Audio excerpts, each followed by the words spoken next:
All right, Jules, it's that time of the show where, as per tradition, we kind of recognize those players that have excelled Yeah. in the first part of the season.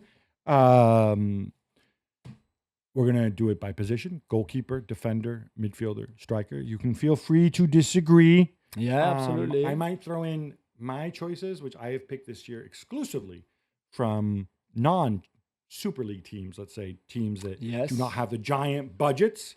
Um, but let's start with goalkeeper. And I'm curious to see if we came to the same conclusion because, from my perspective, it's a pretty boring conclusion. Yeah, it is. Although I think we went for the same goalkeeper. I think David Raya deserves a mention because this Arsenal defense has been exceptional, mostly or partly thanks to him in goal. The lowest expected goals against in the whole Big Five leagues, an incredible record, some outstanding saves that he made. But I think Thibaut Courtois still deserves to be the number one right now in a struggling team that is not helping him at all defensively with a lot of injuries, a lot of bad performances individually and collectively. But Courtois has been incredible on his line.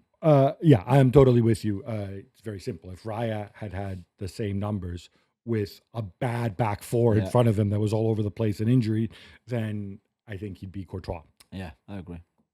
And my non-Super League selection, shout out to Robin Roofs at Yeah. Sunderland. Big part of Sunderland being so strong this season. All right. I suspect we might agree on the next one too. I'm sorry, guys. These great minds think alike. Defender.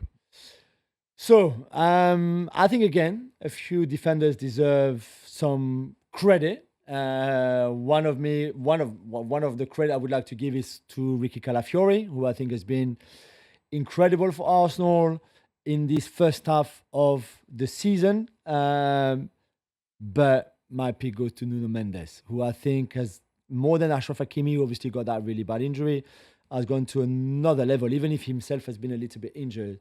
But I love what I'm seeing from Nuno Mendes. So for me, I would make him my best defender of the first half of 2025. Wow. Funny enough, we disagree. I've gone for an Arsenal defender, and you know which one I'm going to pick. It's Gabriel. I think in terms of skills, he may be the most limited of the top four.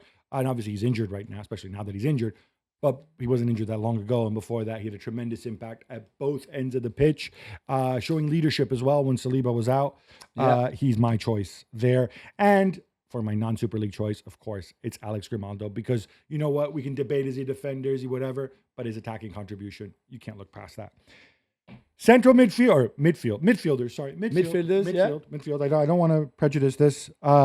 Should I go first this time? Yeah, if you want to. I think there's one guy who stands head and shoulders above everybody else, and he plays for Paris Saint-Germain, and his name is Vitinha.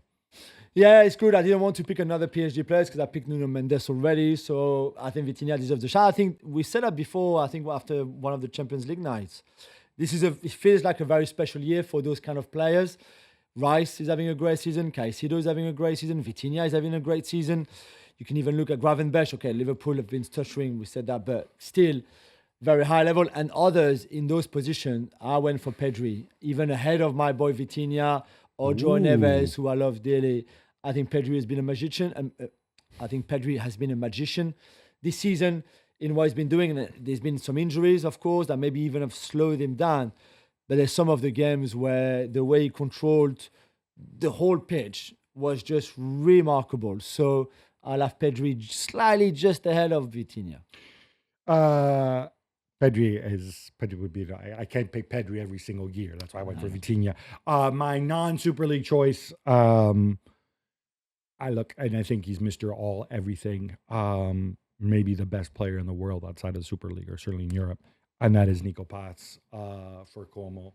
He is a one-man. He is a one-man show. Outstanding. All right, let's get to strikers. Woo! Who you got, Jules? I've got half because he's my boy and Paris born and bred, obviously. The other half because I think he deserves it. Although I would have no issue for people going for Erling Haaland or for Harry Kane. I think he's one of them three. But Kylian Mbappe for me. Yeah, it's got to be Kylian Mbappe, the man who sued Paris Saint-Germain and won. And won, He's papering over so many cracks. He's He's carrying this team right now, and I think that's a different. Erling Haaland has much more of a structure behind him. Harry Kane certainly has much more of a structure behind him. There's not much to separate these two. I've extended the definition out to forwards for my non-Super League team, but I think if Villa are third in the table, a lot of credit has to go to Mr. Morgan Rogers, the man Manchester City didn't want. And for Kylian, just that record with Cristiano, 59 goals each in the calendar year, is incredible. I would say that Cristiano in 2013 had an incredible team with him, from Karim to Modric to Ramos to Pepe, and that Kylian, it's not just so much him and the others, it's him and there's nothing else. Oh, that is a valid point, the supporting cast point. Jules, this brings us to an end. Yeah. But we're going to be back after the holidays, and we're going to be with you throughout this whole period. So, with that in mind, I wish you the happiest of festive holiday seasons, whichever way you celebrate.